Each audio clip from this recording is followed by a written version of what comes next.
রাতের যখন গভীর, দুনিয়ার সব ঘুমন্ত নীরব, গাছের পাখিরাও ঘুমায়, নদীর মাছও ঘুমায়, কোনো আওয়াজ নাই, ঘরের মানুষও সব ঘুমায়, জমিন সব নিস্তব্ধ, আসমানও ঠান্ডা, জমিন ঠান্ডা, একটা কোনো আওয়াজ নাই, মানুষ ঘুমে বিভোর হয়ে আছে। ওই সময় আমি আল্লাহ ঘুমাই না, লা তাখুযুহু সিনাতুন ওয়ালা নাওম। আমি আল্লাহ আমার আদরের গোলামদেরকে ডাকার জন্য আমি আল্লাহ প্রথম আসমানে হাজির হয়ে গেল।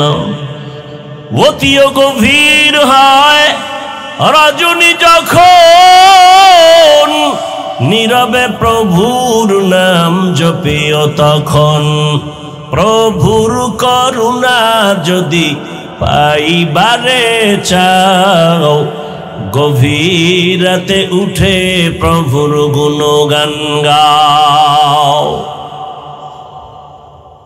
আল্লাহ কোথায় আছেন? প্রথম আসমানে এসে বান্দাকে ডাকেন। মুয়াজ্জিন ডাকছে, যাও নাই, এখন আমি ডাকতে আসছি। আলা আমি মুস্তাগফিরিন ফাগফির আলা। এ অপরাধী গুনাহগার, কি পরিমাণ গুনাহ করেছো, আয় আমার কাছে ক্ষমা চা। এখন ক্ষমা চাবি, চোখের পানি ছেড়ে দিবি, চোখের পানিটা গালের নিচে যাওয়ার আগে তোর জীবনের গুনাহগুলো মাফ করে দিব। আতিনা ফি দারে দুনিয়া না হাসান, আতিনা ফি দারে উকবা না হাসান, ইয়া গিয়াসাল মুস্তাগীসিন ইহদিনা লফতিখারা বিল উলুমে ওয়াল গিনা। হর গড়ি দে নেকো তু তৈয়ার হ্যায়, जो न मांगे उससे तू बेजार है। নবীজি বলেন, সেদিন আল্লাহ ভয়ঙ্কর রূপ ধারণ করবেন। আল্লাহ এমন এক ভয়ঙ্কর রূপ ধারণ করে, কুদরতি আওয়াজ, জবানে রাগান্বিত আওয়াজ, লিমানিল মুলকুল ইয়াউম লিল্লাহিল ওয়াহিদিল কাহ্হার। নবী বলেন, আল্লাহর কুদরতি আওয়াজে হাসরের ময়দানটা থরথর করে কেঁপে উঠবে। এমন কঠিন হালাত, নবীদের কান্না এমন ভাবে শুরু হয়ে যাবে, উম্মতেরও চিন্তা থাকবে না। আদম নবীও কাঁদবেন, মুসা নবী কাঁদবেন, ঈসা নবী, আদম, নূহ নবী কাঁদবেন, ইব্রাহিম নবী কান্না করবেন। আম্মা জান আয়েশা রাদিয়াল্লাহু আনহা বলেন, নবী তখন আপনি কি করবেন আর উম্মতের কি হালাত হবে? রহমতের নবী বলেন, নবীদের কান্না দেখা উম্মতেরাও বেকারার হয়ে যাবে। আদম নবীর কাছে যাবে, সুপারিশের জন্য পারবে না, ঘুরতে ঘুরতে ঘুরতে ঘুরতে শেষ। আমি মুহাম্মদের তারা তালাশ করবে। হাসরের ময়দানে নবী আপনাকে উম্মতেরা কোথায় পাবে? নবী বলেন, আমি আমার রবের সামনে মাকামে মাহমুদের মধ্যে সিজদায় পড়ে আমিও কান্না শুরু করব। সব নবীদের কান্না নিজেদের চিন্তা, একমাত্র আমি রহমতের নবী মালিকের কুদরতে মাকামে মাহমুদে সিজদায় পড়ে কাঁদবো, আর আমি আমার নিজের ব্যাপারে একটা কথাও বলবো না। আমি বারবার কান্না করবো আর বলবো, আমার উম্মত, আমার উম্মত, আমার উম্মত। তুকু যাও সুন্নতি আহমদ কুজা বা মুহাম্মদ কাইবুদ নিসবতরা মান আহাব্বা সুন্নতি কওলে রসুল মজদায়ে কানা মাই হাম কুন কবুল। আল্লাহ ভয়ঙ্কর হবেন হাসরের ময়দানে। ইনসাফের বিচার আলায় আল্লাহ ভয়ঙ্কর রূপ ধারণ করবেন। আল্লাহ যখন ভয়ঙ্কর রূপ ধারণ করে আওয়াজ দিবেন, হাসরের ময়দানটা থরথর করে কেঁপে উঠবে। কেউ কথা বলার সাহস পাবে না। ওই দিনটা বড় কঠিন। আম্মা জান আয়েশা রাদিয়াল্লাহু আনহা বলেন, আমি আয়েশা তো নবীর ঘরে 9 বছর বয়সে আমি আসছি। আমার যখন 18 বছর হয়, রহমতের নবী জমিন থেকে বিদায় নিয়ে গেলেন।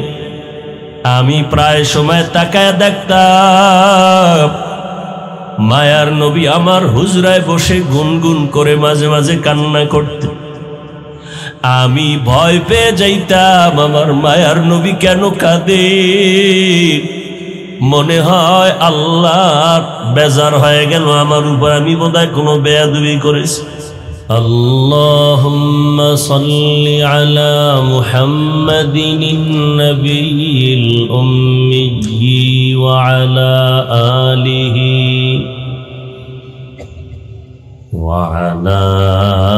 আলিহি ওয়া সাল্লিম তাসলিমা।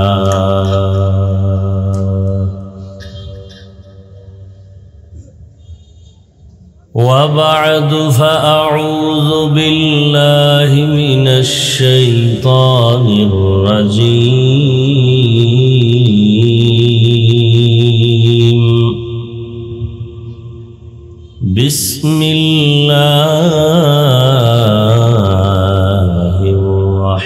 الرحمن الرحيم.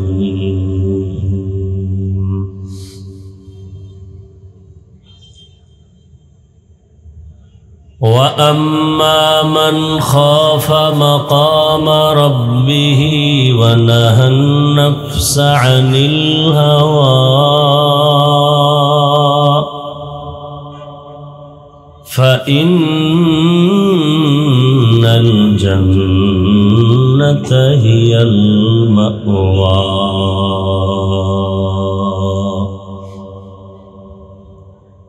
فقال رسول الله صلى الله عليه وآله وسلم اتق المحارم تكن أعبد الناس. صدق الله مولانا العظيم وصدق رسوله النبي الأمي الكريم، ونحن على ذلك من الشاهدين والشاكرين والذاكرين، والحمد لله رب العالمين. سبحانك لا علم لنا إلا ما علمتنا إنك أنت العليم الحكيم. رب اشرح لي صدري ويسر لي أمري واحلل عقدة من لساني يفقه قولي.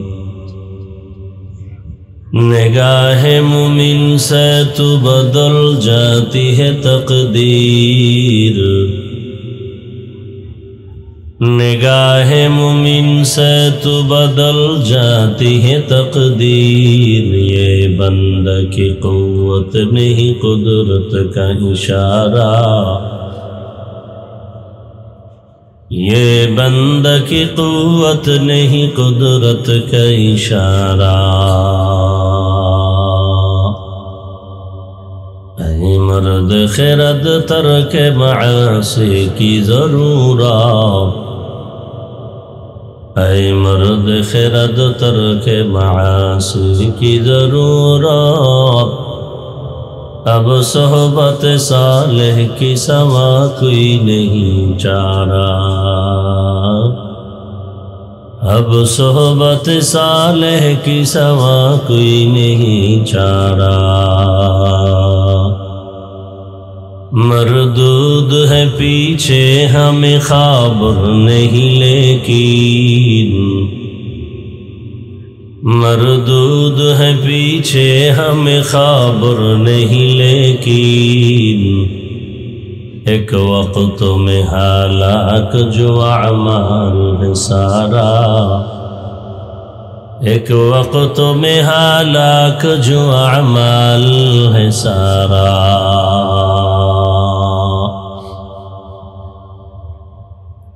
ঐতিহ্যবাহী টেকনাফের প্রাণকেন্দ্রে প্রতিষ্ঠিত ইসলামী খালেজ দ্বীনী প্রতিষ্ঠান জামিয়া আল ইসলামিয়া টেকনাফ কর্তৃক আয়োজিত 2 দিন ব্যাপী বার্ষিক মাহফিলের সমাপনী দিন। মোহতারাম সম্মানিত সভাপতি, প্রধান অতিথি, বিশেষ অতিথি বৃন্দ, হযরত উলামায়ে কেরাম,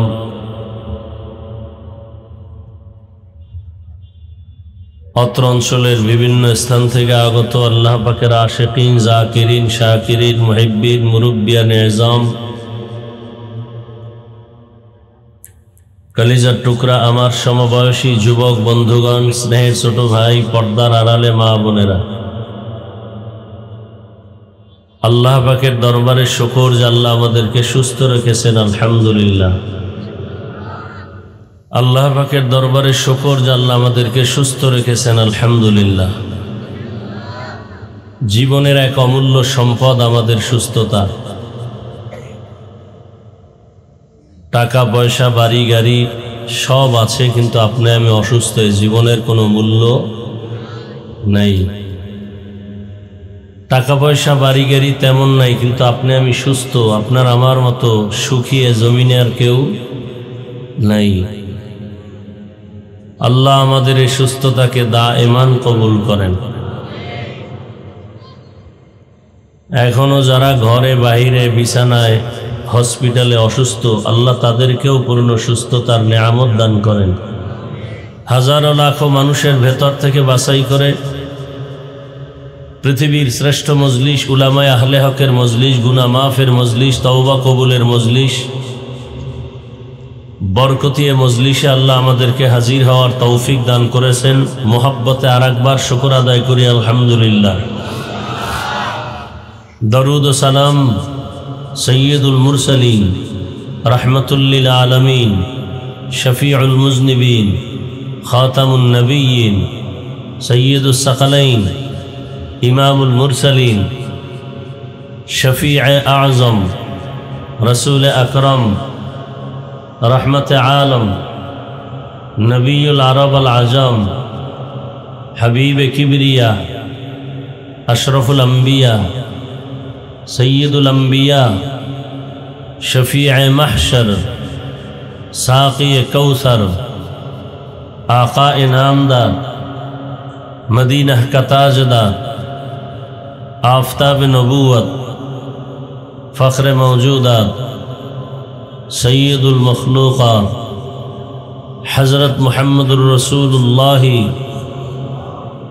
सल्लल्लाहु अलैहि व आलिहि वसल्लम। যে আয়াত ও হাদিস আমি আপনাদের সামনে তেলাওয়াত করেছি, আল্লাহ পাক ইখলাস ও রুহানিয়তের সমন্বয়ে সহি নিয়তে, সহি তরিকায়, সহি কিছু কথা আমাকে বলার মতো, আপনাদেরকে শুনবার মতো দয়াময় আল্লাহ তৌফিক দান করেন। শেষ দোয়া করে যাওয়ার ইচ্ছা আছে তো ইনশাআল্লাহ। 2 দিন ব্যাপী এই প্রোগ্রামের শেষ বরকত দোয়ার মধ্যে এতগুলো আল্লাহর বান্দাদেরকে এক জায়গায় বসাইয়া মা বাবার জন্য দোয়া করার সুযোগ পেয়েছেন। আল্লাহ আজকে দিয়েছেন এই সুযোগ, কেউ যেন আমরা হাতছাড়া করে না দেই। আল্লাহ সবাইকে কবুল করেন। বলার দায়িত্ব আমার, মানবেন কিনা সে দায়িত্ব আপনার। বাকি মাঝখানে মূল বিষয় হলো আল্লাহ চাইতে হবে। বান্দা চাইলে কিছুই হয় না, আল্লাহ চাইলে সব হয়। আল্লাহ যদি কবুল করেন তো সম্ভব, আর আল্লাহ যদি কবুল না করেন তাহলে আমি হাফিজুর রহমান কেন, আর টেকনাফের হজরত কেন, মক্কা মদিনার ইমাম কেন, স্বয়ং রসুলও যদি তাকে বলেন তার কপাল খুলবে না। যেই রসুলকে এক নজর দেখলে জাহান্নামের আগুন হারাম, যে রসুলের চেহারা মোবারকের দিকে তাকাইলে পেটের ক্ষুধা থাকে না, কত বড় নিকৃষ্ট কপাল পরা হলে সেই রসুলকে দেখলো, বয়ান শুনল, একই দস্তারখানে খাইল, কিন্তু কালেমা নসিব হলো না। এমন কপাল পরা ব্যক্তির নাম আপনাদের কারো জানা আছে? যে রসুলকে 13টা বছর দেখলো, বয়ান শুনল, কালেমা পড়ে নাই। কে সে? আবু জাহাল। অন্যদিকে 27 বছরের এক যুবক, কয় বছর? 27 বছরের যুবক রসুলকে জবাই করার জন্য তরবারি নিয়ে দৌড়ায়। নবীজির কাছে গিয়া চেহারা মোবারক দেখে তরবারি ফেলে কালেমা পড়ে মুসলমান হয়ে গেল। এমন কপালওয়ালা ব্যক্তির নাম জানেন? নাম কি? ওমর। তা আসলে আল্লাহ চাইলে হয়। আবু জাহাল 13 বছর রসুলকে দেখলো, বয়ান শুনলো, কালেমা পড়ল, আর ওমরের মতো বান্দা 27 বছরে রসুলকে হত্যা করতে গিয়েও কালেমাওয়ালা হয়ে গেল। এর নাম কফা। টেকনাফের বার্ষিক সভা, অনেক মানুষ আসার নিয়ত করে আসতে পারে নাই। আর একদল আল্লাহর বান্দা বান্দিরা আসছেন ঠিক, কিন্তু বেহেশতের প্যান্ডেলে ঢুকতে পারে নাই, বয়ানও শুনতে পারে না। এরা এই সুযোগে মার্কেট ঘুরে, গল্প গুজবে গুনাহ করে সময় কাটায়।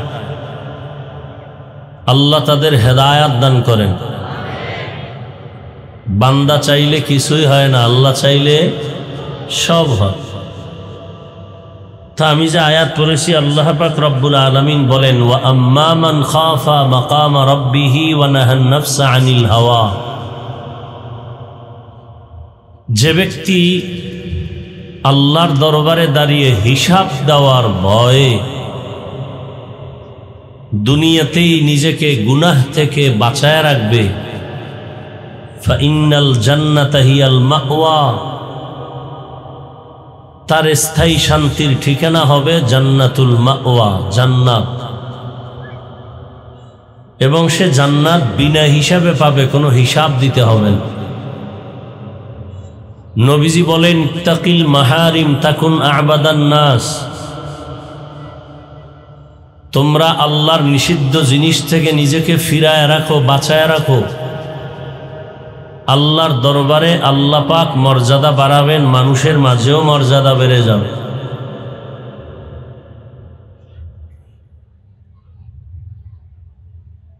আয়াত হাদিসের তরজমার পরে এরপরে কিছু ব্যাখ্যা।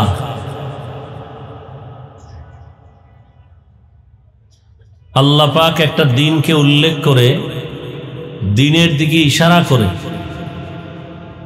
একটা অবস্থাকে টার্গেট করে আল্লাহ দুনিয়ার সমস্ত মানুষকে সতর্কবাণী করেছেন এবং সাথে সাথে সুসংবাদ দিয়েছেন। এবং সেই অবস্থাটা তৈরির জন্য এই দুনিয়াটাই তার জায়গা, অন্য কোনো জায়গা নেই। আর দুনিয়া মাজরাতুল আখিরা, আখিরাতের সম্বল সঞ্চয় করার জায়গা এ দুনিয়া। আল্লাহ পাকের দরবারে দাঁড়িয়ে হিসাব দেওয়ার ভয়। যে ব্যক্তি গুনাহ থেকে নিজেকে বাঁচাবে, তাহলে এখান থেকে কি বুঝি? আল্লাহর দরবারে দাঁড়িয়ে ভয় ওই ব্যক্তির যারা গুনাহগার, যারা গুনাহ করে না বা তওবা করে পবিত্র হবে, তাদের কোনো ভয় নাই। ভয় তাদের জন্য যারা গুনাহগার। আল্লাহ তাদেরকে বলেন, আমার আদালতে দাঁড়িয়ে হিসাব দেওয়ার ভয়ে গুনাহ ছেড়ে দাও, তাহলেই আমি তোমাকে বিনা হিসাবে জান্নাত দিব।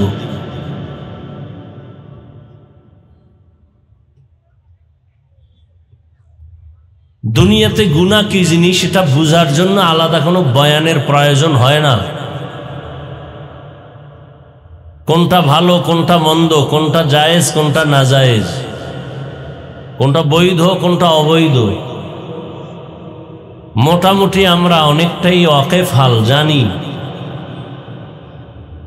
মিথ্যা বলা গুনাহ, গালি দেওয়া গুনাহ, গীবত করা গুনাহ, চুরি করা, ডাকাতি করা, মদ পান করা, জুলুম করা, নাচ দেখা, গান শোনা, গান দেখা, মা বাবার সাথে বেয়াদবি, কাউকে কষ্ট দেওয়া হাতের দ্বারা, জবানের কথার দ্বারা, চোখের ইশারার দ্বারা, অন্তরের কল্পনার দ্বারা, সবগুলো গুনাহের কাজ, সবগুলো হারাম না? আমরা তো এগুলো করি। নামাজও পড়ি, মিথ্যা বলি, নামাজ পড়ি, ওয়াদা খেলাফ করি, নামাজ পড়ি, গীবত করি। এই গুনাহগুলো আমাদের মধ্যে আছে। আল্লাহ বলেন এই গুনাহ থেকে নিজেকে ফিরাও। বললেই ফিরানো যাবে না, অন্তরের মধ্যে একটা ভয় তোমাকে ঢুকাতে হবে। কিসের ভয়? আল্লাহর আদালতের ভয়।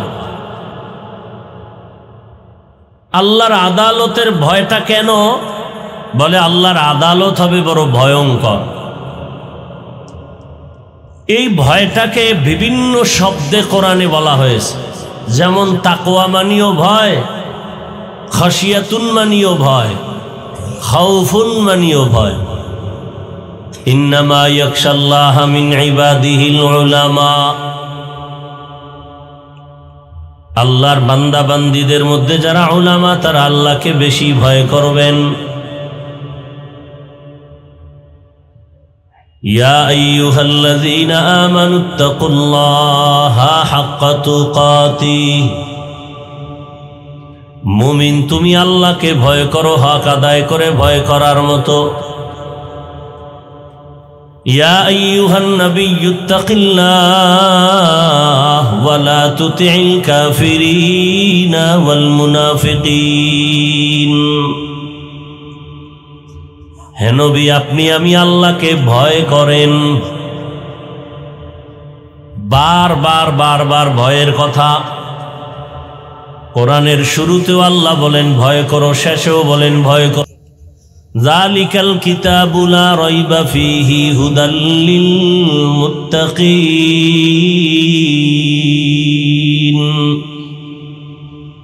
কোরআন জান্নাতের পথ দেখাবে, হেদায়াতের পথ দেখাবে তাদেরকে যারা আল্লাহকে ভয় করে।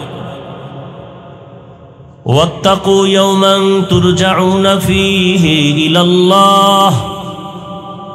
ভয় করো ওই দিনকে যেদিন সব প্রাণী মানুষ সহ আল্লাহর আদালতে হাজির হতে হবে। বারবার আল্লাহ ভয় করতে বলেন। মহিলাদেরকেও আল্লাহ বলেন, কোন মহিলা? ইয়া নিসা আন-নাবিয়্যি লাস্তুন্না কাহাদিম মিনান নিসা ইনিত্তাকাইতুন্না ফালা তাখদা'না বিল কওল ফায়াতমা'আল্লাযী ফী কলবিহি মারাদ ওয়া কুলনা কাওলাম মা'রুফা। এই নবীর স্ত্রীগণ, আল্লাহর ভয় যদি অন্তরে থাকে তাহলে কথার মধ্যে মিষ্টি লাগায় কথা বলবা না। ডাইরেক্ট নবীর স্ত্রীদেরকে বললেন, ইনডাইরেক্ট সমস্ত নারীদেরকেই বলা হলো। বারবার আল্লাহ বলেন আমাকে ভয় করো। মুমিনকে বলেন আমাকে ভয় করো। আরো আশ্চর্যের বিষয় হলো যে রসুলের কোনো গুনাহ নাই। আমাদের নবীর কোনো গুনাহ আছে?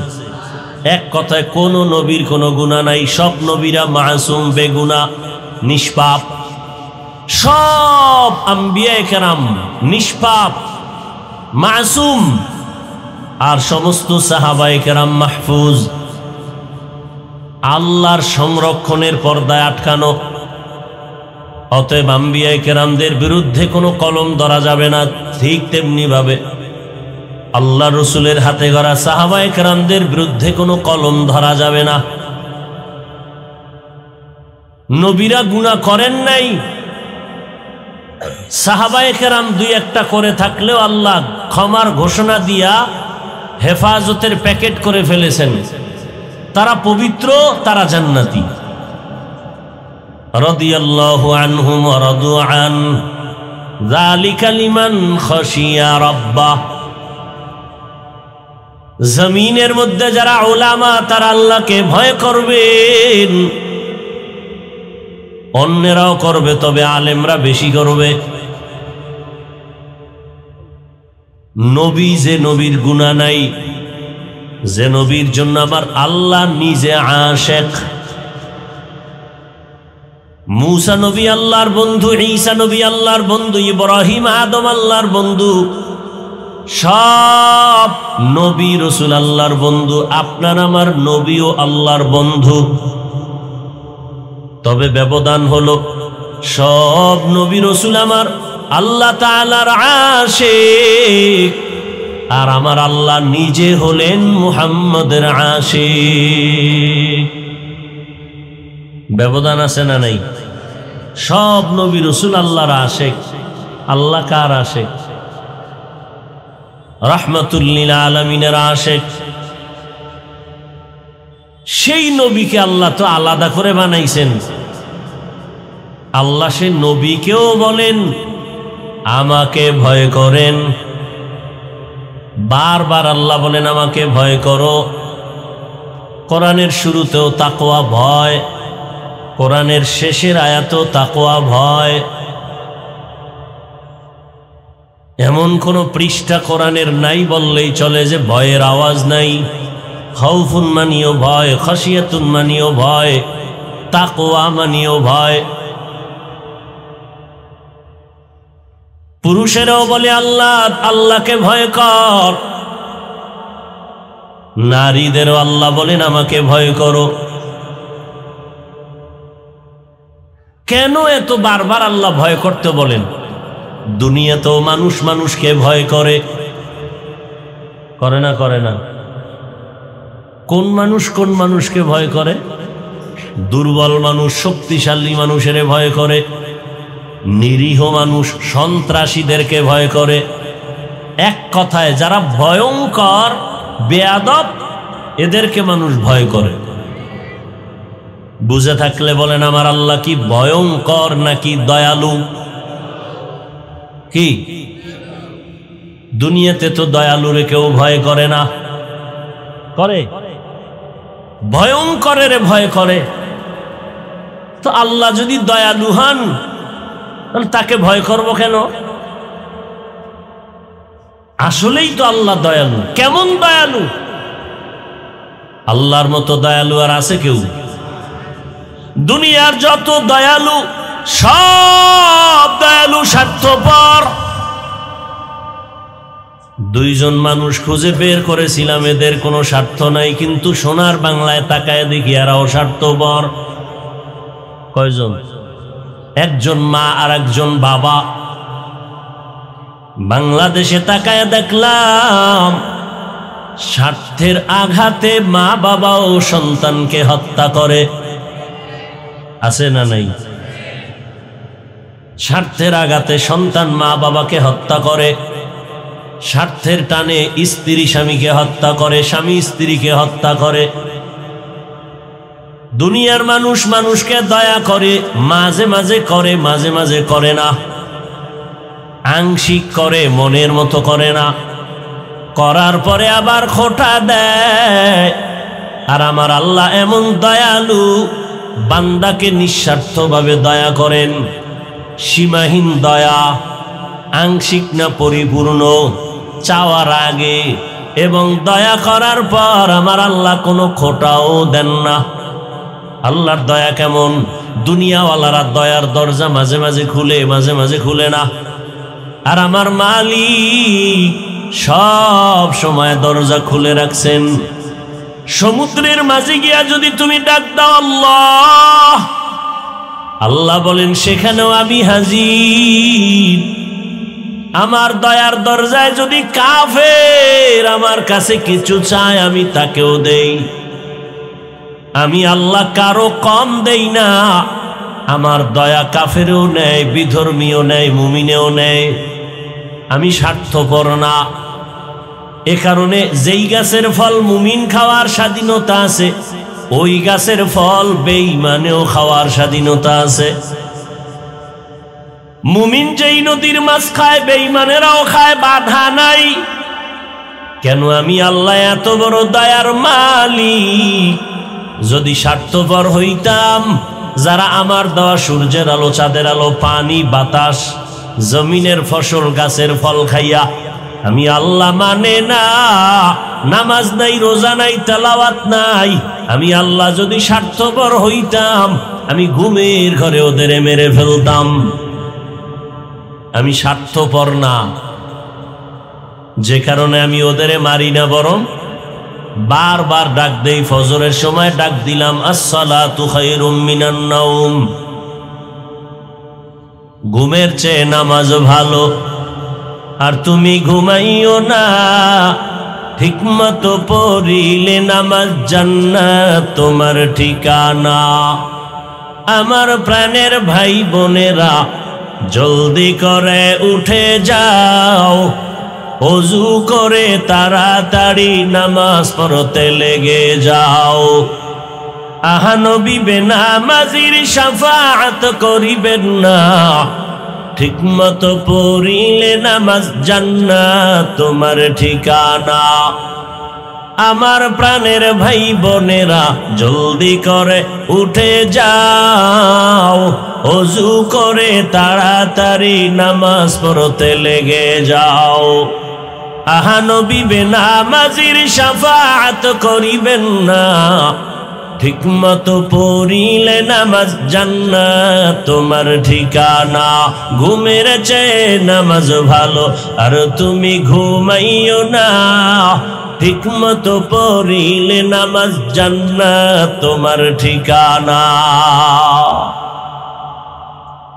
ফজরে ডাক দেওয়া হলো, বান্দা তুই হাজিরায় যাও নাই, নাক টেনে ঘুমিয়ে আছো, কারণ সারা রাত মোবাইলে আকাম করেছো, ফজরের আগে ঘুমায় গেছো, নামাজের খবর নাই।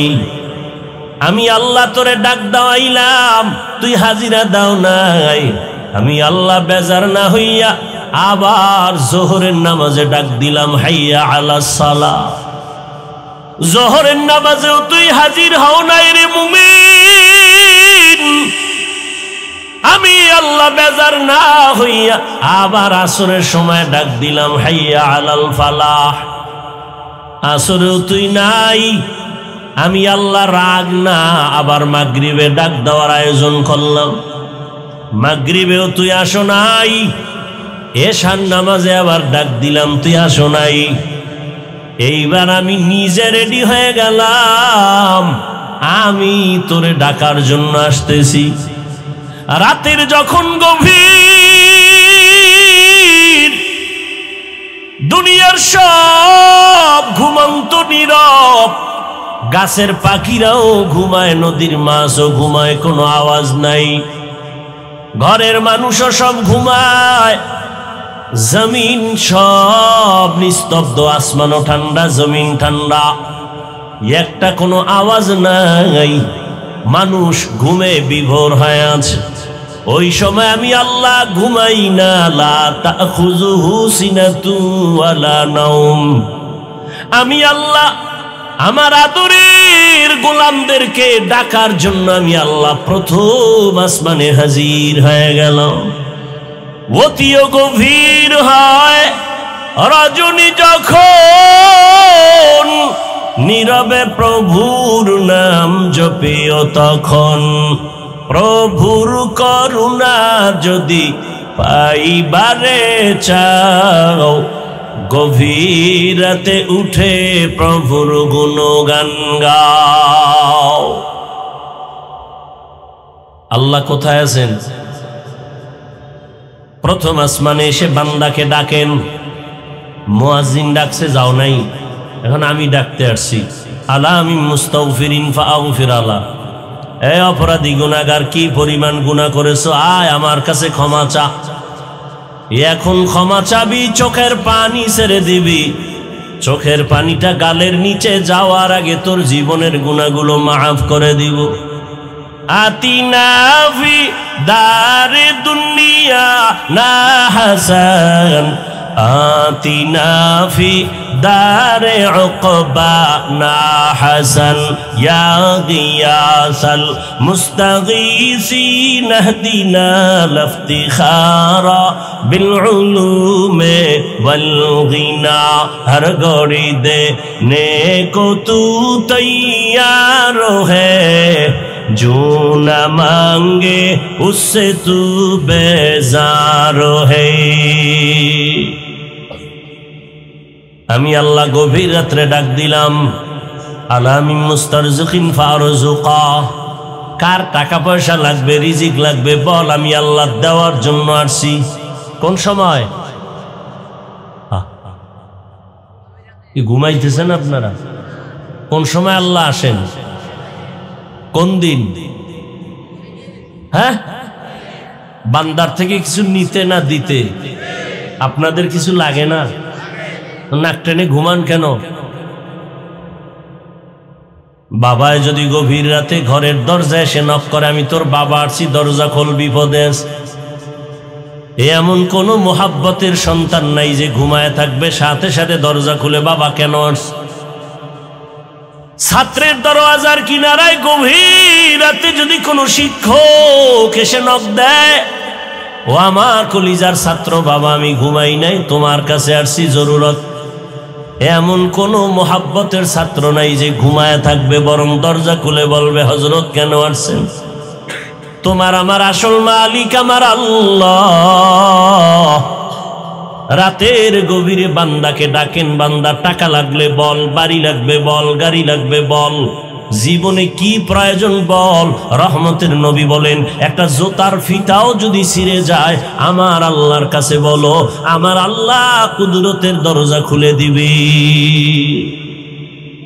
রহমতের নবীর থেকে দামি আর কেউ আছে সেই নবীর কোনো প্রয়োজন হলে কার কাছে চাইতেন নবী যদি আল্লাহর কাছে চাইতে পারেন আপনি কেন চান না নবী বলেন ইজা সাআলতা ফাসআলিল্লাহ ওয়া ইজা ইসতাআনতা ফাসতাইন বিল্লাহ কিছু যদি চাইতে হয় আমার আল্লাহর কাছে চাও দুনিয়ার কারো কাছে চাইবা না কারণ দুনিয়ার সবাই ফকির আমার আল্লাহ হলেন ধনী আমার আল্লাহ কি আমার আল্লাহ শুধু ধনী না আমার আল্লাহ প্রশংসিত ধনী দুনিয়ার ধনীদের বদনাম আছে আমার আল্লাহর বদনাম আছে ইয়া আইয়ুহান নাস আনতুমুল ফুকারাউ ইলাল্লাহ ওয়াল্লাহু হুয়াল গানিয়্যুল হামিদ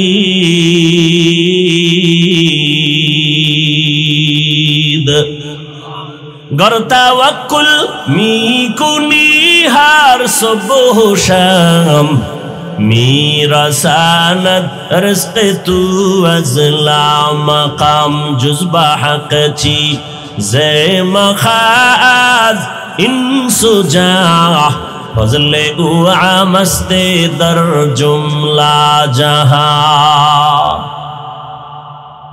এতক্ষণ আলোচনায় কি বুঝলেন আমার আল্লাহ ভয়ঙ্কর না দয়ালু দয়ালুরে কেউ ভয় করে না ভয়ঙ্করের ভয় করে আল্লাহ যেহেতু দয়ালু তো আল্লাহকে কেন ভয় করব অথচ আল্লাহ শুধু ভয় না নবীরও আল্লাহ বলে নবী আপনি আমাকে ভয় করেন ইয়া আইয়ুহান নাবিয়্যুত্তাকিল্লাহ ওয়ালা তুতি'ল কাফিরিনা ওয়াল মুনাফিকিন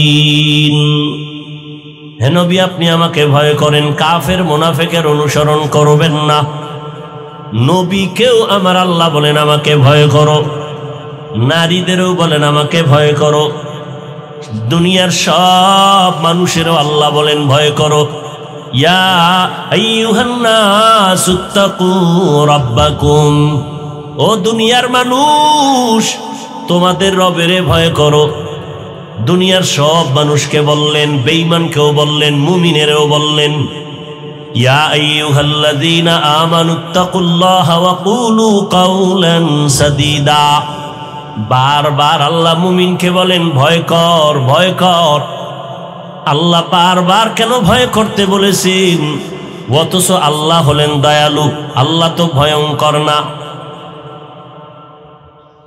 আল্লাহ কেমন দয়ালু যার কোনো তুলনা নাই আল্লাহ পাকের দয়া ছাড়া জমিনে কেউ চলার উপায় নাই। আমরা যে রাতের বেলা ঘুমিয়ে যাই, সকালবেলা ঘুম থেকে উঠার জন্য কার দয়া লাগে? আল্লাহ যদি দয়া না করেন ঘুম থেকে উঠা সম্ভব না। আল্লাহর হুকুমে নিঃশ্বাস ভেতরে যায়, আবার হুকুম দিলে বাহিরে আসে। যদি আল্লাহ হুকুম না দেয় নিঃশ্বাস আর চলবে না।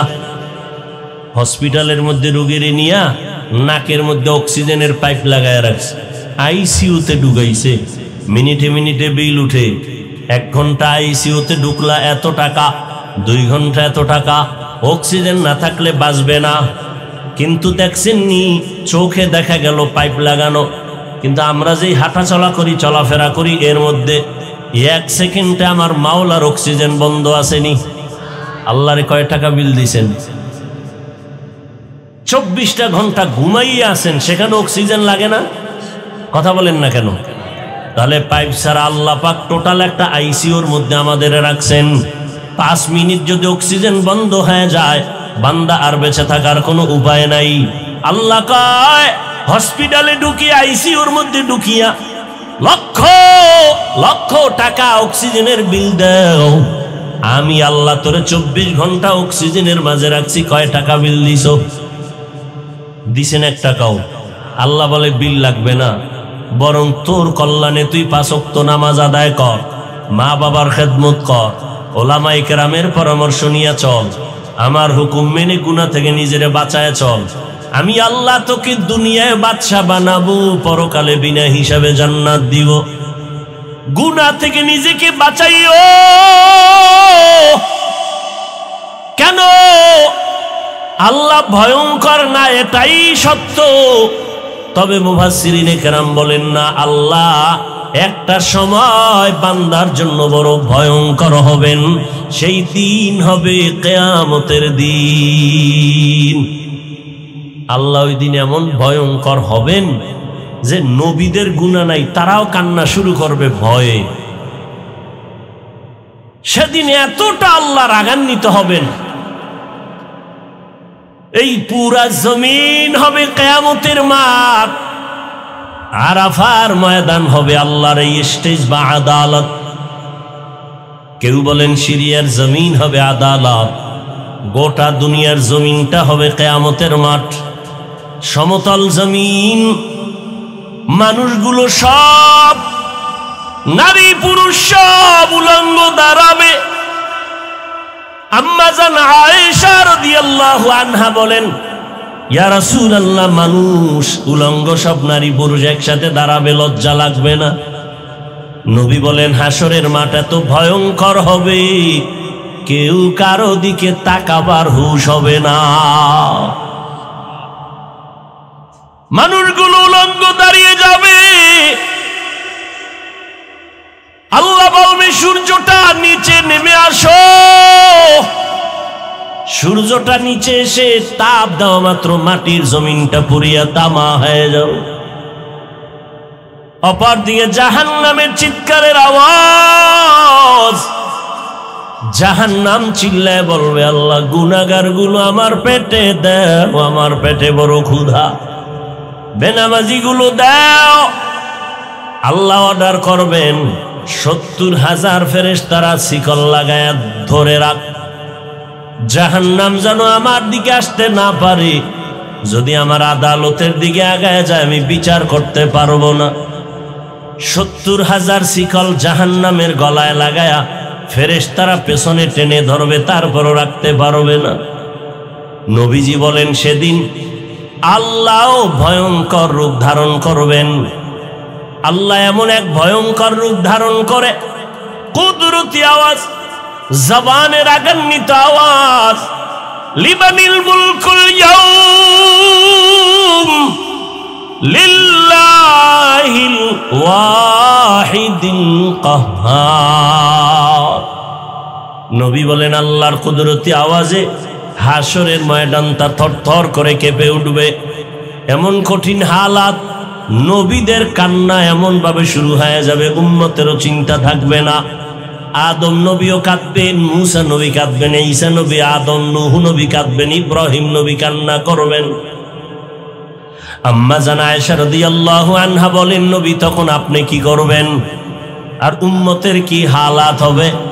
রহমতের নবী বলেন, নবীদের কান্না দেখা উম্মতেরাও বেকারার হয়ে যাবে। আদম নবীর কাছে যাবে, সুপারিশের জন্য পারবে না। ঘুরতে ঘুরতে ঘুরতে ঘুরতে শেষ, আমি মুহাম্মদের তারা তালাশ করবে। হাসরের ময়দানে নবী আপনাকে উম্মতেরা কোথায় পাবে? নবী বলেন, আমি আমার রবের সামনে মাকামে মাহমুদের মধ্যে সিজদায় পড়ে আমিও কান্না শুরু করব। সব নবীদের কান্না নিজেদের চিন্তা, একমাত্র আমি রহমতের নবী মালিকের কুদরতে মাকামে মাহমুদে সিজদায় পড়ে কাঁদবো, আর আমি আমার নিজের ব্যাপারে একটা কথাও বলবো না। আমি বারবার কান্না করবো আর বলবো, আমার উম্মত, আমার উম্মত, আমার উম্মত। তুকু যাও সুন্নতি আহমদ কুজা বা মুহাম্মদ কাইবুদ নিসবতরা মান আহাব্বা সুন্নতি কওলে রসুল মজদায়ে কানা মাই হাম কুন কবুল। আল্লাহ ভয়ঙ্কর হবেন হাসরের ময়দানে। ইনসাফের বিচার আলায় আল্লাহ ভয়ঙ্কর রূপ ধারণ করবেন। আল্লাহ যখন ভয়ঙ্কর রূপ ধারণ করে আওয়াজ দিবেন, হাসরের ময়দানটা থরথর করে কেঁপে উঠবে। কেউ কথা বলার সাহস পাবে না। ওই দিনটা বড় কঠিন। আম্মা জান আয়েশা রাদিয়াল্লাহু আনহা বলেন, আমি আয়েশা তো নবীর ঘরে 9 বছর বয়সে আমি আসছি। আমার যখন 18 বছর হয়, রহমতের নবী জমিন থেকে বিদায় নিয়ে গেলেন। আমি প্রায় সময় তাকায় দেখতাম মায়ার নবী আমার হুজরায় বসে গুনগুন করে মাঝে মাঝে কান্না করতেন। আমি ভয় পেয়ে যাইতাম, আমার মায়ার নবী কেন কাঁদে? মনে হয় আল্লাহ বেজার হয়ে গেল আমার উপর, আমি বোধহয় কোনো বেয়াদবি করেছি। আম্মা জান আয়েশা বলেন, মাঝে মাঝে আমি রহমতের নবীর কাছে গিয়ে আদবের সাথে বলতাম, নবী আপনি কেন কাঁদেন? আমি আয়েশা কোনো বেয়াদবি করেছি নাকি? নবী বলেন, ও আয়েশা তুমি বেয়াদবি করবা কেন? তুমি যে আমার ঘরে আসছো আমার সিদ্ধান্তে না, আমার রবের প্রস্তাবে তুমি আমার ঘরে চলে আসছো।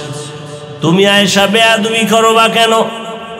ও পর্দার আড়ালের আম্মা জানেরা, বোনেরা, ও আমার কলিজার যুবক, পর্দার আড়ালের মা বোন ও বৃদ্ধ বাবাজি, রহমতের নবী কাঁদেন। আম্মা জান আয়েশা রাদিয়াল্লাহু আনহা বলেন, রহমতের নবী বলেন, ও আয়েশা আমার কান্নার কারণ, মাঝে মাঝে আমার কান্না আসে, আমি চোখের পানি ধরে রাখতে পারি না রে আয়েশা। দুইটা কথা আমার যখন মনে উঠে তখন আমার চোখের পানি পড়তে থাকে, আমি আমার চোখের পানি ধরে রাখতে পারি না। আমি গুনগুন করে কান্না করি। এই একটা বিষয় যখন আমার মনে পড়ে আমি অঝোর দ্বারায় কান্না করি। কারণ তুমি জানো না রে আয়েশা, তুমি আমার সুখের সময়ের বিবি, তুমি আমার জীবনের খবর জানো না, জীবনটা আমার কত দুঃখে কেটেছে।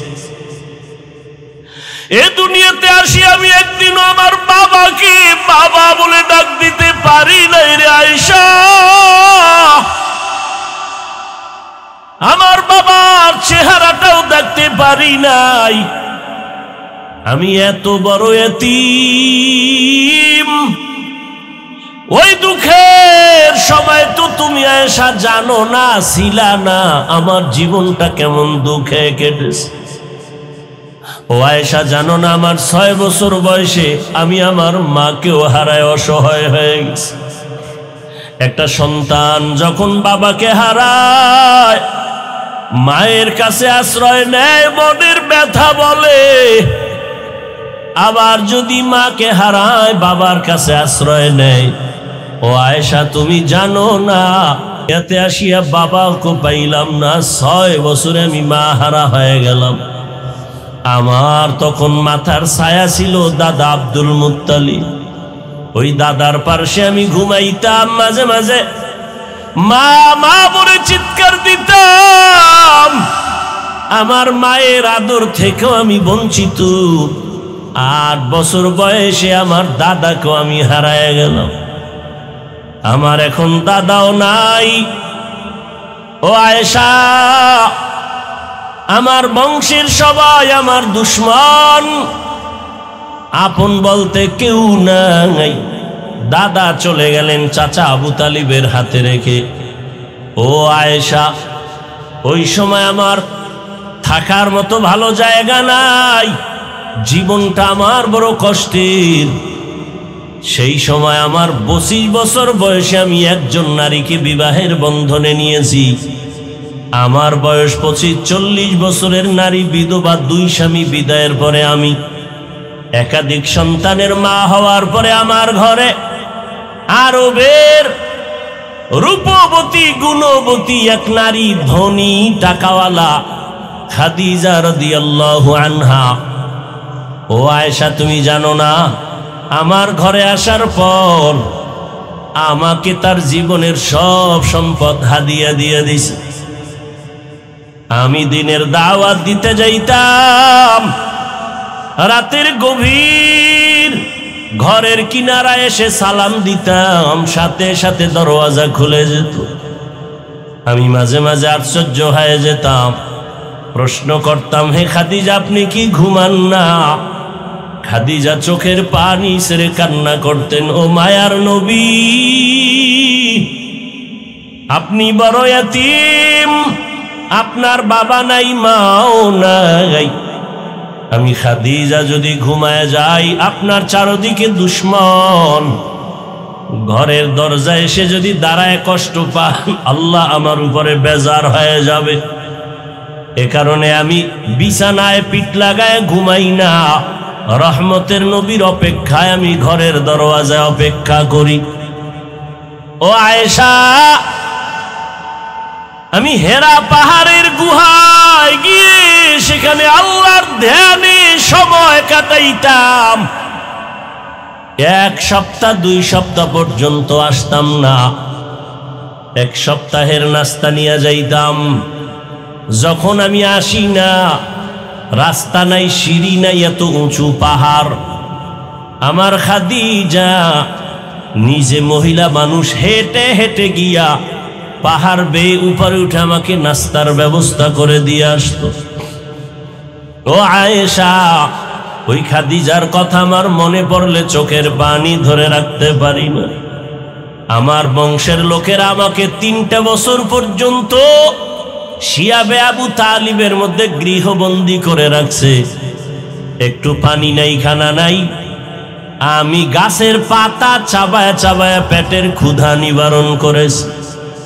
খাদিজার উপরে কোনো ঝামেলা নাই, কিন্তু খাদিজা আমার মহব্বতে ঘর সারিয়া আমার সাথে এসে গাছের পাতা চাবাইয়া চাবাইয়া খেয়ে পেটের ক্ষুধা নিবারণ করেছে। আমার মহব্বতে আমার কষ্টকে তিনি ভাগাভাগি করে নিয়েছে। ও আয়েশা, ওই খাদিজার কথা মনে পড়লে আমি চোখের পানি ধরে রাখতে পারি না। যখনই মনে আসে আমার চোখ বেয়ে পানির ফোঁটা পড়ে। তায়েফের ময়দানে গেলাম দাওয়াতের জন্য। তায়েফের বেঈমান কাফের ছোট ছোট বাচ্চাদের লেলিয়ে দিয়েছে। মক্কার পাগল আসছে, পাথর মেরে তাড়ায় দাও। ওই বাচ্চাগুলো পাথরগুলো বৃষ্টির মতো মারে, আর আমার শরীরে পড়িয়া রক্ত ঝরতে ঝরতে আমার পায়ের জুতা আটকায় গেছে। আমার শরীরে মশা মাছি পড়ে না, হারাম। আমার চোখ বেয়ে পানি পড়ে আর রক্তর ফোঁটা পড়ে। কাফেরের সন্তানেরা পাথর মারে, আমি কিচ্ছু বলি না। জিব্রাইল আমিন এসে বলেন, হে পয়গম্বর, এখন অর্ডার করবেন তায়েফের মানুষগুলো সব ধ্বংস করে দিব। আমি রহমতের নবী জিব্রাইল আমিনকে বলছি, খবরদার তায়েফের মানুষকে মারবা না, ওরা আমাকে চিনে না। যদি ওরা চিনতো, ওরা জানতো আমি ইয়তীম। ওরা যদি জানতো আমি অসহায়, ওরা যদি জানতো আমি জুলুম করার জন্য আসি নাই, তাহলে ওরা আমাকে মারতো না। একদিন বুঝে আসবে, চিনবে, সেদিন দিনের বড় উপকার হবে। ও এলাকার মুসলমান বাবারা, আল্লাহ তাআলার পয়গম্বর খাদিজাতুল কুবরা রাদিয়াল্লাহু আনহার জন্য এত পরিমাণ কান্না করেছেন। চাচা আবু তালিবের জন্য নবী কান্না করেছেন। ও পর্দার আড়ালের মা, আপনারা যদিও নবীদের স্ত্রী হতে পারেন নাই, তবে তাদের মতোই তো আপনারা নারী। খাদিজা রাদিয়াল্লাহু আনহার মতো নারী, ফাতেমা রাদিয়াল্লাহু আনহার মতো নারী, আয়েশা রাদিয়াল্লাহু আনহার মতো নারী। এরে আম্মা জান, কয়দিন আর দুনিয়ার রং তামাশার পেছনে ঘুরবেন? কোন দিন মরণ হবে, আজরাইল এসে জীবনটা নিয়ে যাবে জানা নাই। কয়েক মাস আগের কথা, বিদেশ থেকে টাকার বস্তা নিয়ে বাংলাদেশে আসছে, পরিবারে বেড়ায় আনন্দ করে আবার যাবে। এয়ারপোর্টে তার পরিবারের সবাই হাজির। গাড়িতে উঠিয়া বাড়ির দিকে রওয়ানা। বাড়ির কাছাকাছি যাওয়া মাত্র হঠাৎ ড্রাইভার গাড়িটা পানির মধ্যে ফেলে দিল। জায়গায় মহিলা সন্তান অনেক মরে গেল। ওই বিদেশি বান্দা এখনো মরে নাই। মিডিয়ার সামনে চোখের পানি ছেড়ে কান্না করে। জীবনে মানুষ বিবাহ করে খেয়ে না খেয়ে পরিবার নিয়ে থাকার একটা আনন্দ আছে, আমি তাও পাই নাই। টাকার তাগিদে বিদেশ চলে গেলাম। আজ আমি টাকা অলংকার নিয়ে আসছি, কিন্তু আমি বাড়ি যাওয়ার আগে আমার কপাল কেন এত খারাপ। বাড়ির কাছাকাছি এসে আমার নিজের হাতের উপরে কলিজার সন্তানটা মরে গেল, আমার স্ত্রীও মরে গেল। আমি এখন ঘরে যাইয়া কি করব? কে আমাকে আনন্দ দিবে? আমার কলিজার সন্তানটাও চলে গেল, আমার বিবিও নাই। ও টেকনাফের মা বোনেরা, কয়দিন দুনিয়াটা কিছুই না, এখনো সময় আছে, তওবা করেন। আল্লাহর মোহাব্বত নিয়া 5 ওয়াক্ত নামাজ পড়েন। আপনার মতো কত মা এখনো আছে বেপরদায় চলে না, মোবাইলে সময় নষ্ট করে না, নামাজ ছাড়ে না। এরে আম্মা জানেরা, দুনিয়াতে আল্লাহ সন্তান দান করেছেন। একটা সন্তানকে আপনার খাঁটি আদর্শবান বানায় যান। ডাক্তার, ইঞ্জিনিয়ার, প্রফেসর বানাবেন, বাধা নাই। সন্তানটাকে আদবওয়ালা, আদর্শওয়ালা, নবীর আশেক বানায় যান।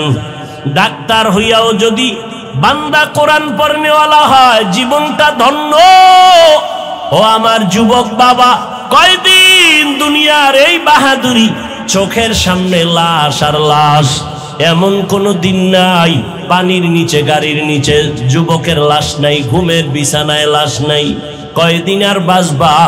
এখনো কি তওবা করে দিনের পথে আসবা না? মনে আশা পূরণ করার জন্য কত গুনার পেছনে দৌড়াইলা, নামাজ ছাড়লা, দাড়ি কাটলা, বেপরদায় চললা, মা বাবার সাথে কত বেয়াদবি করেছো।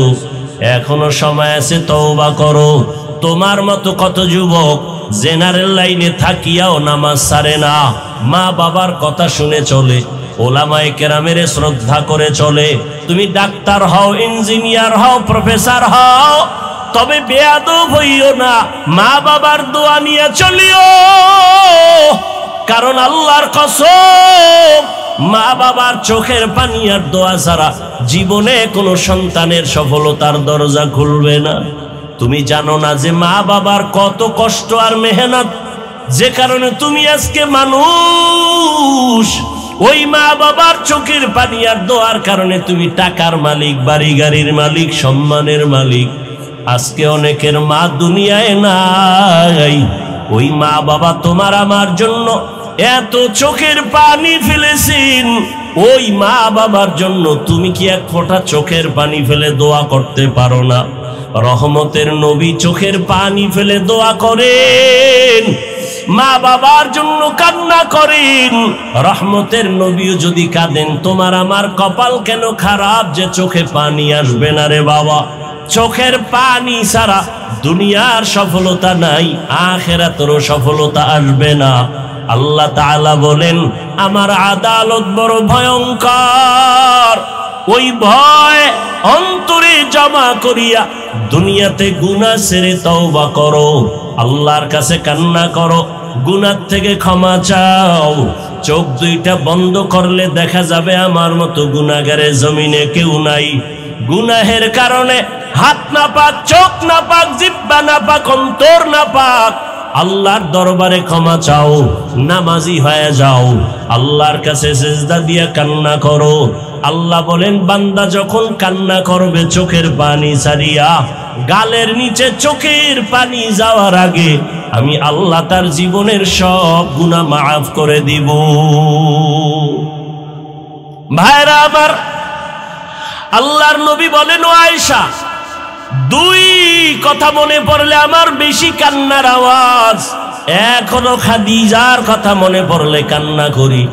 আর একটা বিষয় হলো, আল্লাহ যেই দিকে ইঙ্গিত করে বলছেন আমাকে ভয় করো, আমার আদালতের ভয়, গুনাহ ছাড়ো, ওই আদালতের কথা যখন আমার মনে পড়ে আমি চোখের পানি ধরে রাখতে পারি না।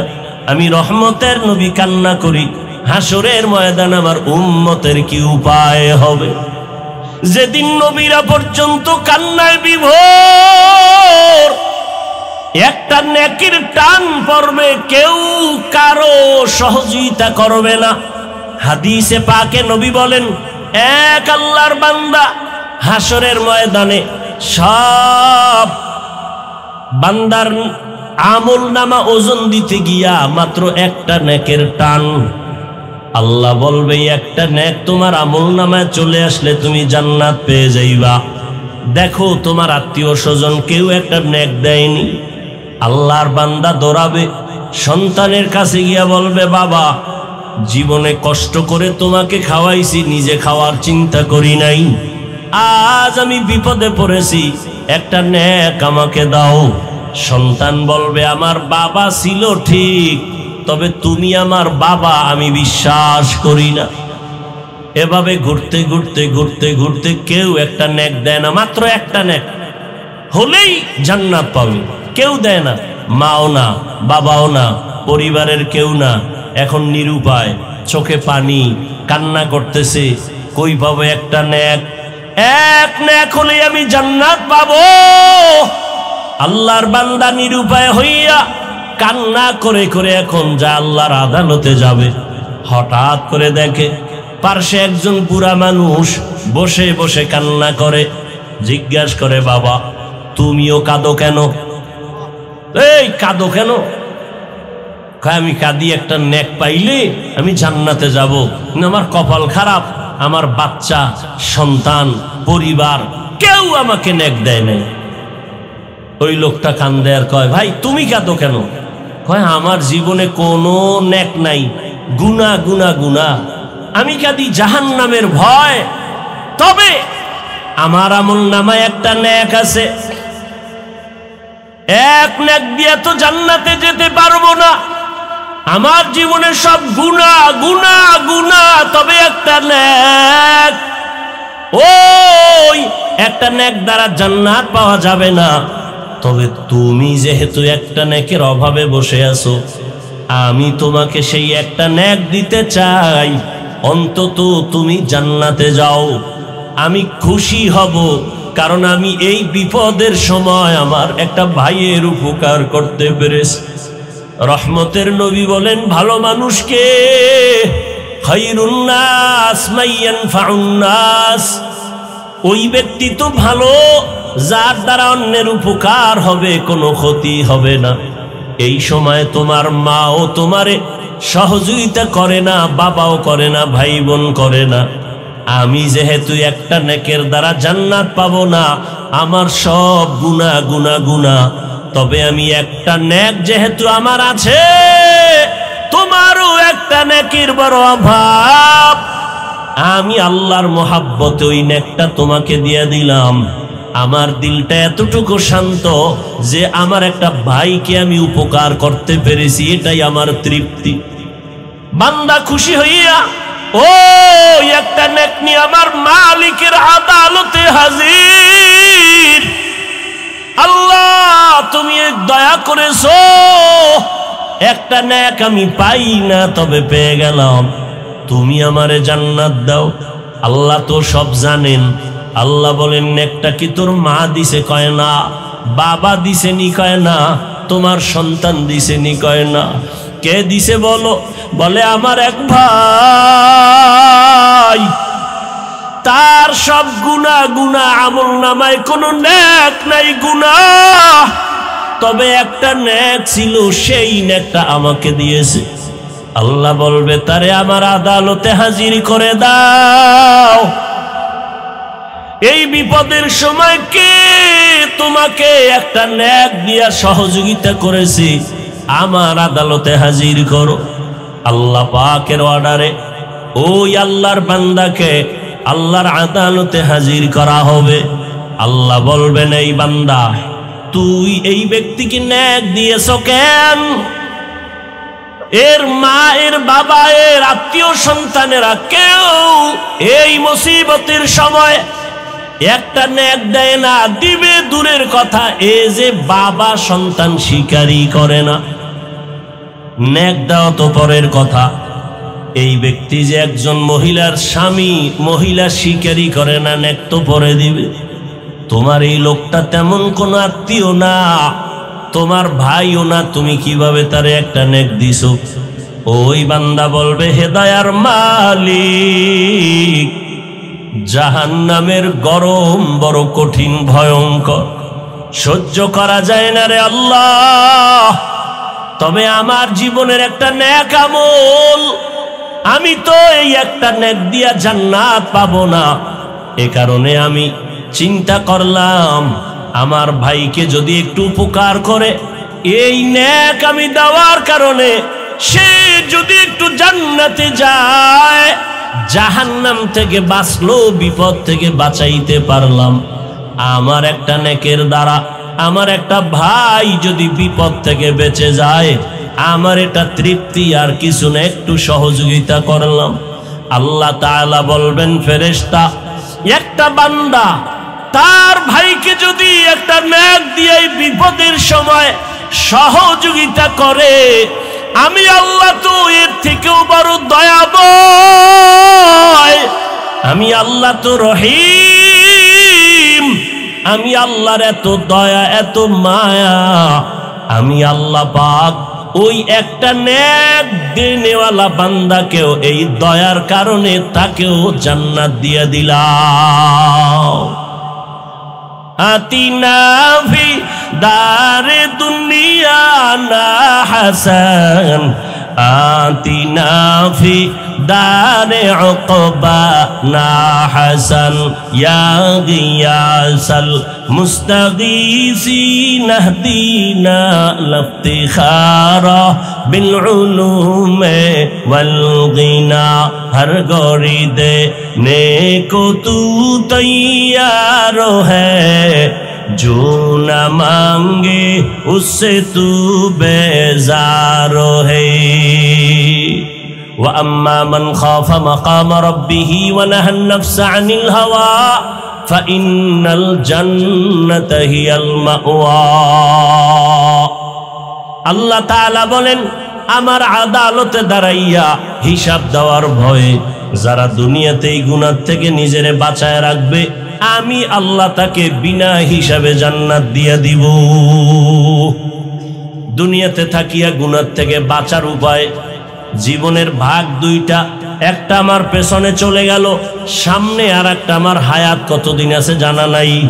তবে পিছনের জীবনে গুনাহ অনেক করে ফেলেছি, সামনের জীবনেও গুনাহ হতে পারে। এই দুই লাইনের গুনাহ থেকে কিভাবে বাঁচবো?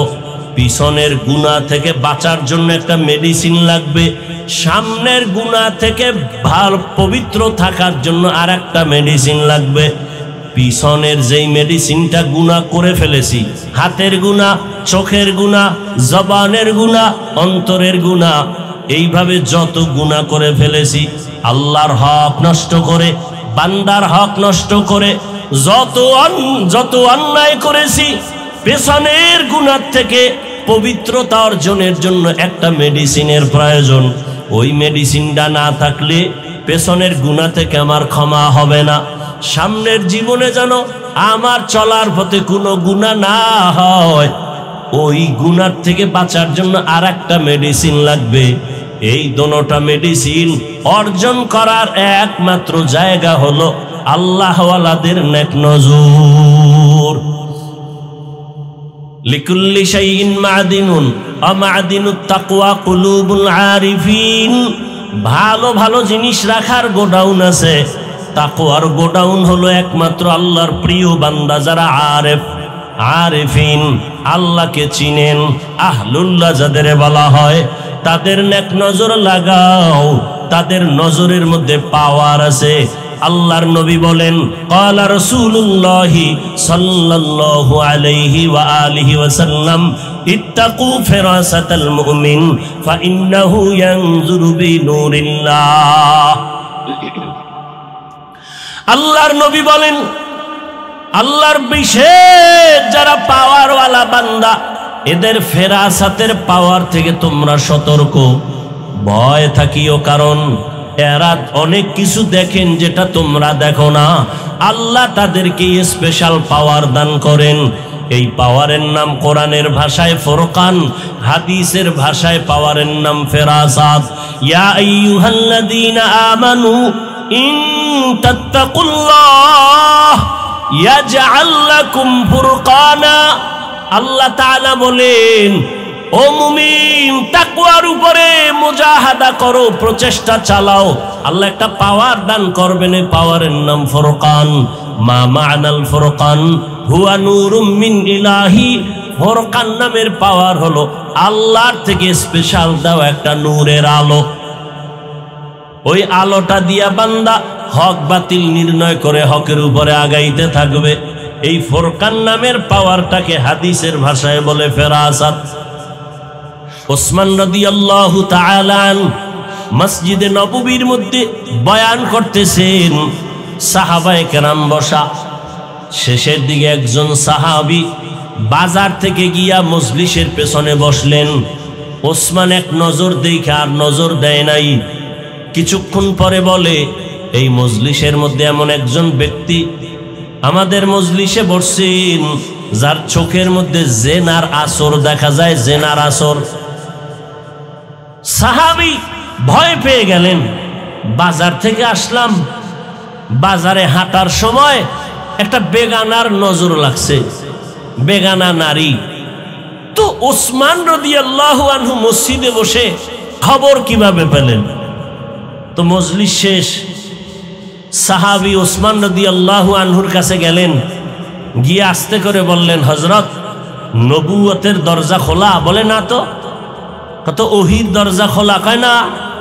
তা আপনি কিভাবে বললেন সাহাবীর চোখের মধ্যে জেনার নজর লাগানো?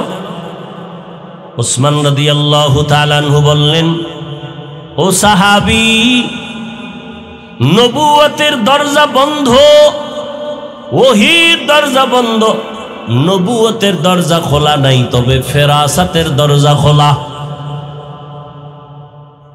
ফাইন্নাহু ইয়ানজুরু বিনুরিল্লাহ।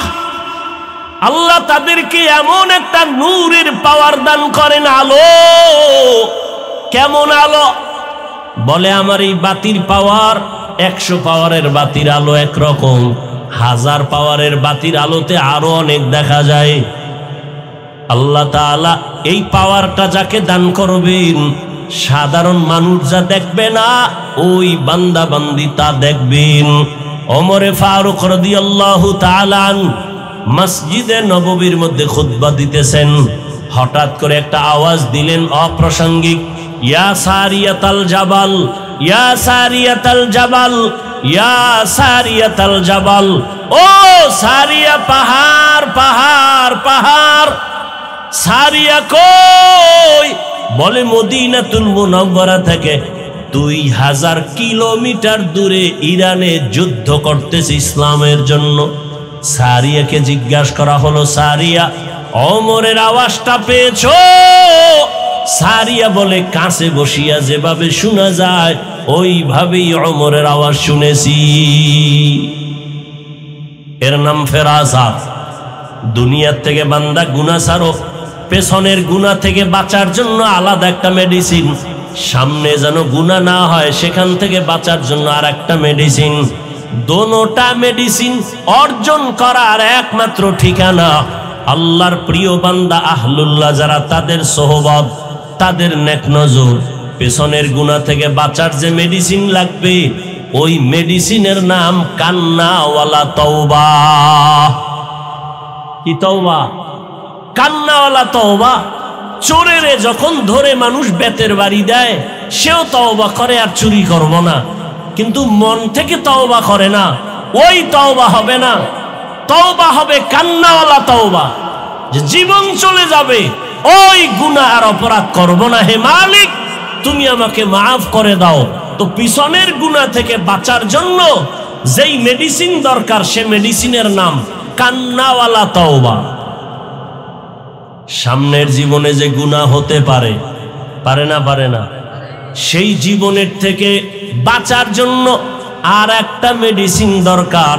সামনের জীবনে গুনাহ থেকে মুক্ত থাকার জন্য যে মেডিসিন, ওই মেডিসিনের নাম হলো তাকওয়া। হর কে দারত খৌফে হকদার দিল মদাম, জন্নাতুল মাওয়া দেহদু রাম কাম জুজবা হকচি জে মখাজ ইনসুজা ফজলে উ আমস্তে দর জুমলা জাহা। গুনাহ থেকে বাঁচার জন্য পিছনের গুনাহ থেকে তওবা করতে হবে। তওবা যদি না করি, পেছনের গুনাহ ক্ষমা হবে না। কান্নাওয়ালা তওবা। সামনের জীবনে গুনাহ থেকে পবিত্র থাকার জন্য যে আমার গুণটা লাগবে, পুঁজি লাগবে, তার নাম তাকওয়া।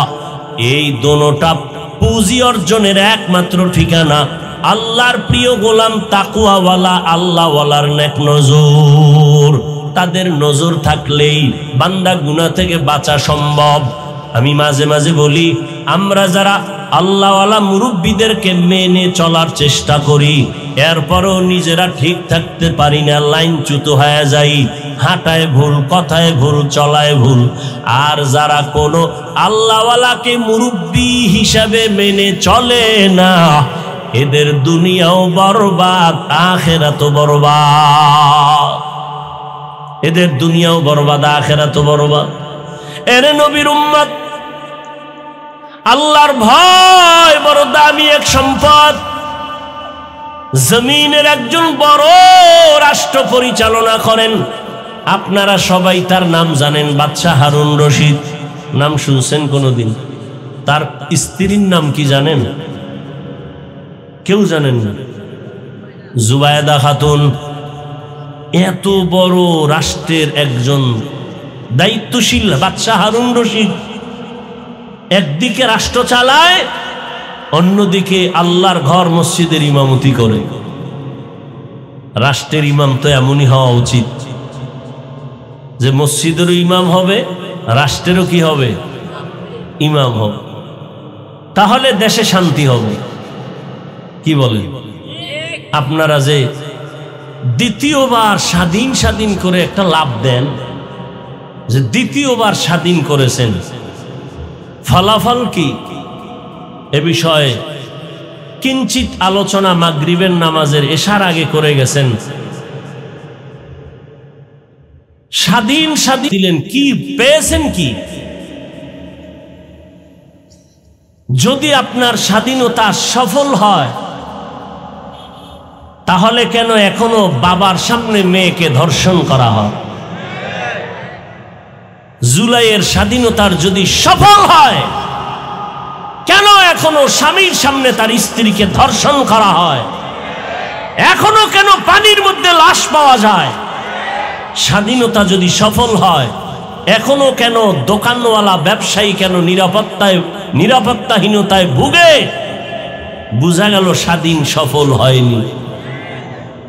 সফল স্বাধীনতার জন্য আর একবার যুদ্ধের ময়দানে অবতীর্ণ হতে হবে, এবং সেই স্বাধীন হবে চূড়ান্ত সফলতার স্বাধীন। আর সেই স্বাধীন হবে একমাত্র ইসলামের স্বাধীন। ইসলামের স্বাধীন যতদিন হবে না, ততদিন পর্যন্ত আল্লাহর কসম চাপাবাজি চলবে, জমিনে শান্তি আসবে না, কোনদিন আসবে না, আল্লাহর জাতের কসম। কারণ আমি প্রায় সময় উদাহরণ দেই, লঙ্গি চিনেন? লঙ্গি, এই যে লঙ্গি পরেছি, লঙ্গির মধ্যে গোবর লাগার কারণে পাক না পাক? কথা বলেন না কেন? গোবর চিনেন তো? এখন এই লঙ্গির গোবর পাক করার জন্য ব্যবস্থা লাগবে না? কি লাগবে? বেশিরভাগ পানি। কি লাগবে? এখন অচেনা পথে আপনি পানি তালাশ করতেছেন, কাপড়ের গোবর ধোয়ার জন্য আপনি পাইতেছেন না। আধা ঘন্টা ঘুইরা ঘাম অস্থির হয়ে বসে আছেন, তো একজনে বলে, ভাই তুমি এত পেরেশান কেন? বলে, আমার কাপড়ে গোবর লাগছে, পাক করা দরকার, পানি পাই না। বলে, আরে তুমি পাগল নাকি? তুমি এদিক সেদিক পানি তালাশ করো কেন? তোমার নিজের কাছেই তো স্পেশাল পানি আছে না নাই? ওই পানির নাম কি? পেশাব। আরে ভাই তুমি এই বুদ্ধিটা আগে আধা ঘন্টা আগে দাও নাই কেন? কইছিলে? তুমি যদি আধা ঘন্টা আগে বলতা তো আমার এত মেহনত করতে হতো না। উনি প্রস্রাবের পানি দিয়া ওনার কাপড়ের গোবর ধুয়ে ফেলছে। বলেন তো কি পরিমাণ পাক হলো কাপড়? সত্য কথাটা বলেন, পাক হয়েছে না নাপাক আরো ছড়ায় গেল? তাহলে গোবরের নাপাক ধুইতে গিয়া যদি প্রস্রাবের নাপাক পানি দিয়া ধুইতে যায়, তাহলে পাক হয় না, আরো নাপাক ছড়ায়। ঠিক যেই লোকটা সুদ খায়, ঘুষ খায়, দুর্নীতি করে, ধর্ষণ করে, খুনি, চরিত্রহীন এমন একটা মানুষকে যদি বলো আমার টেকনাফ এলাকাটা পবিত্র বানায় দাও, তাহলে পবিত্র হবে না আরো নাপাক ছড়ায় যাবে? আরো নাপাক ছড়ায় যাবে। সহজ কথা, কোনো প্যাচ নাই, কোনো ঝামেলা নাই। আমরা ওলামায়ে কেরামরা কখনো বলেন আমাকে এমপি মন্ত্রী বানাও, এখানে আমাদের বসার ওই চেয়ারের মূল্য নাই। ওলামায়ে কেরামকে আল্লাহ যে স্থায়ী সম্মান দিছেন, এর থেকে আর বড় সম্মান প্রয়োজন হয় না। তাহলে এরপরও আলেমরা মাঠে কেন ভোট চাওয়ার জন্য প্রস্তুতি নিতেছেন? একমাত্র কারণ, ওখানে বসে যে চুরি করে এটা বন্ধ করতে হবে, মানুষের উপরে জুলুম করে সেটা বন্ধ করতে হবে। তারা যদি বন্ধ করে তো আলহামদুলিল্লাহ, আর হুজুর যাওয়ার দরকার নাই। বরং কিন্তু তারা করবে বলে কোনো আশা পাওয়া যায়? একজনে তেঁতুল খায়, বলে ভাই কেমন লাগে? বলে আমার ঠোঁটের মিসকলে বুঝো না এটা কেমন, টক না ঝাল? তাহলে সমাজের পবিত্রতা অর্জনের জন্য কারে দিয়ে কি হবে এটা আগের থেকেই বোঝা যায়। তার চরিত্র তাক বলে দেয়, তার আখলাক বলে দেয়, তার ব্যবহার বলে দেয়। আসলে অনেকে মনে করে ইসলাম বুঝি অনেক কঠিন। কে বলেছে পৃথিবীতে ইসলাম ছাড়া সহজ কোনো ধর্ম নেই? এত সহজ ধর্ম ইসলাম। ইসলাম কি বলে? দুইজন দেখা হলে কি দাও? সালাম মানে কি? শান্তি। তাহলে আমি বললাম আসসালামু আলাইকুম, আপনার উপরে শান্তি বর্ষিত হোক, সে আমাকে কি বলবে? সেও দোয়া করলো আপনার উপরেও শান্তি বর্ষিত হোক। দুই দিক থেকে যখন সালাম আর শান্তির দোয়া চলবে, মাঝখানে আর অশান্তি ঢুকতে পারবে না। ইসলাম কি বলে?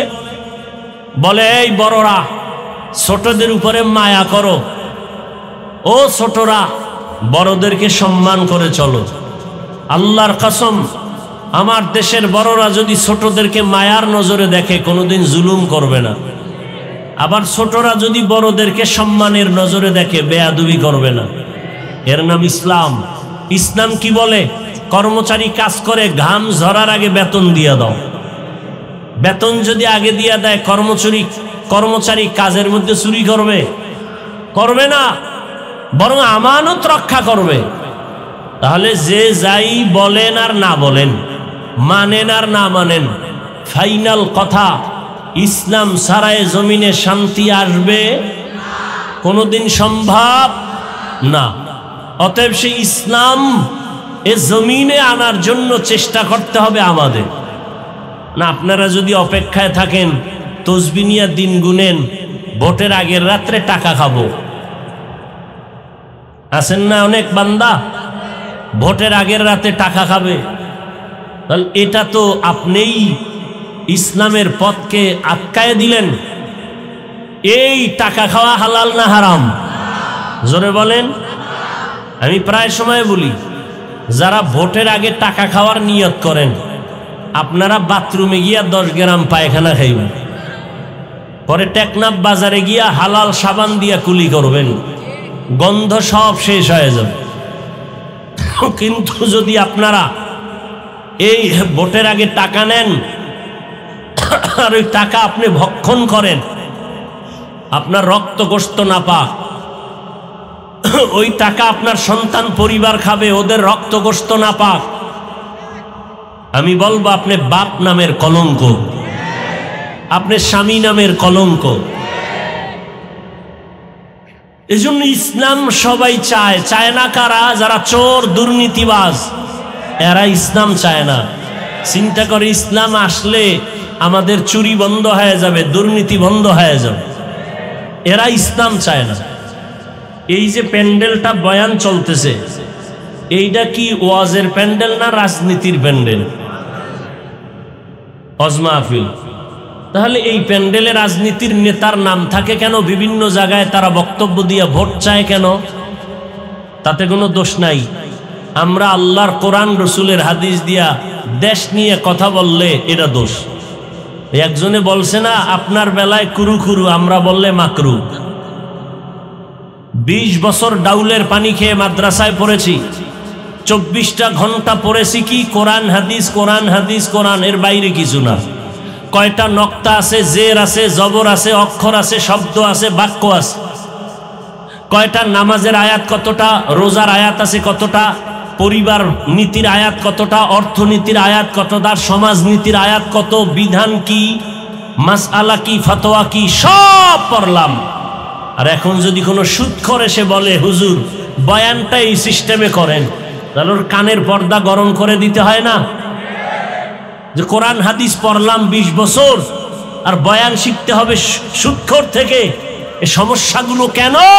শিয়ালের হাতে মুরগি আমানত। শিয়ালের হাতে মুরগি রাখলে কয়দিন আমানত থাকবে?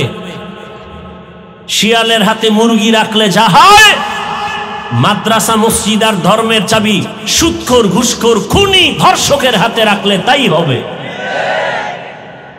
আমার এই কথাগুলো যদি আগামী শুক্রবার আপনাদের টেকনাফের কোনো ইমাম সাহেব জুমায় বয়ান করে, কি উপায় হবে বলেন তো? সেদিন মোটামুটি একটা যুদ্ধ শুরু হয়ে যাবে। কমিটি বলবে ইমাম সাহেব 1 মাসের ছুটি। কথা ঠিক নেই? বিষয় কি? শিয়ালের হাতে মুরগি, শিয়ালের হাতে। এজন্য মুরগি আমানত দেওয়ার আগে হিসাব করেন। এখন কিন্তু কলমের দাম নাই, কলমের আঙ্গুলের টিপের দাম। কিসের দাম? এই জন্যই আঙ্গুলের টিপটার মূল্য আছে না নাই? অতএব আপনি যদি আদর্শবান মানুষ হয়ে থাকেন, এই টিপটা দেওয়ার আগে এই হাতটাকে জমজম পানি দিয়ে ধুইবেন। আর ভাববেন এই টিপটা এমন কোনো ব্যক্তিকে দিব না যে আমার টিপের পাওয়ার পায় আমার বোনের উপরে হামলা করবে। আমার আঙ্গুলের টিপ এমন জায়গায় দিব না যে আমার এই আঙ্গুলের টিপের পাওয়ারের ব্যবসার উপরে আগুন লাগায় দিবে। টিপ দেওয়ার আগে ভাবতে থাকেন এমন জায়গায় টিপ দিব যে টিপের পাওয়ারের মাধ্যমে আমার দেশ শান্ত হবে, জনগণ শান্তিতে থাকবে, ইসলাম নিরাপদ থাকবে, মাদ্রাসা মসজিদ আলেম ওলামারা নিরাপদ থাকবে। আল্লাহ বুঝার তৌফিক দান করেন। রাগ করলেন আপনারা? বলে ধর্মের মধ্যে রাজনীতির মধ্যে ইসলাম টানবেন না। আপনাকে কে বলল ধর্ম আর রাজনীতি আর ইসলাম আলাদা? এই কথা আপনাকে কে বলল? আমাদের রাজনীতি ইসলাম, আমাদের অর্থনীতি মানে ইসলাম। ইসলামের বাইরে অর্থনীতি নাই, ইসলামের বাইরে সমাজনীতি নাই, ইসলামের বাইরে রাষ্ট্রনীতি নাই। সব কিছুর মাঝে আমাদের ইসলাম। কেমন মিলানো? আমি বলি সূর্যের সাথে আলো যেমন মিলানো, ফুলের সাথে ঘ্রাণ যেমন মিলানো। ফুল থেকে ঘ্রাণ সরিয়ে গেলে যেমন ফুল থাকে না, রাজনীতির থেকে ইসলাম আলাদা হলে ওটা রাজনীতি থাকে না, দুর্নীতি আর পেটনীতি হয়ে যায়। হ্যাঁ, আপনি রাজনীতি করেন না সেটা ভিন্ন। আমি বর্তমানে ইসলামী রাজনীতির কোনো দায়িত্বে নাই। তার মানে কি আল্লাহর কোরআনে যা আছে তার বিরোধিতা করব? এখানে বহু আল্লাহর বান্দা নামাজ পড়েন না ঠিক মতো, তার মানে কি আপনি নামাজ বিরোধিতা করেন? না, নামাজ না পড়া এক জিনিস, নামাজের বিরোধিতা করা আর এক জিনিস। যে নামাজ পড়ে না সে মুমিন, অন্তরে আগ্রহ আছে পড়বে, আর যে নামাজ পছন্দ করে না সে বেঈমান। যে দাড়ি রাখে না সে মুমিন, যে দাড়ি পছন্দ করে না সে বেঈমান। যে পর্দা করে না সে মুমিন, যে পর্দা পছন্দ করে না সে বেঈমান। যে ইসলামের রাজনীতি করে না ঠিক কিন্তু মুমিন, করবে, মনে আগ্রহ আছে, কিন্তু যে ইসলামী রাজনীতির বিরোধিতা করবে সে বেঈমান। আল্লাহ বুঝার তৌফিক দান করেন। আল্লাহ আমাকেও হেদায়াত দান করেন, আপনাদেরকেও হেদায়াত দান করেন। ভাইরা আমার, 2 দিনের মাহফিলের মূল বরকত কোথায়? দোয়া। এই দোয়ায় মা বাবার জন্য, দেশের জন্য, প্রবাসীদের জন্য, সবার জন্য দিল খুলে দোয়া। প্রতি বছর আমি এখানে আসি আপনাদের দোয়া নিতে, বিশেষ করে আমার হজরতের দোয়া। দোয়া করবেন, আখিরি মোনাজাত দিবেন, 2 দিনের শেষ দোয়া করে সবাই যাব। হ্যাঁ বলছে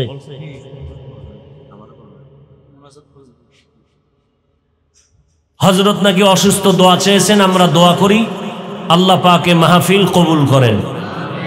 টেকনাফের মানুষকে আল্লাহ পাক আদর্শ মানুষ হিসেবে কবুল করেন। আল্লাহ পাক রব্বুল আলামিনে মাদ্রাসা মসজিদকে কবুল করেন।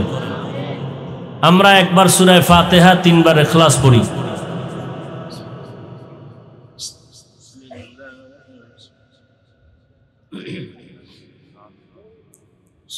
কুল হুয়াল্লাহু আহাদ।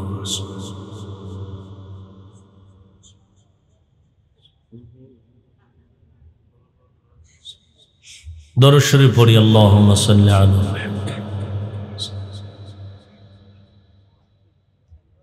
আমিও দোয়া চাই, আপনাদের ভালোবাসা।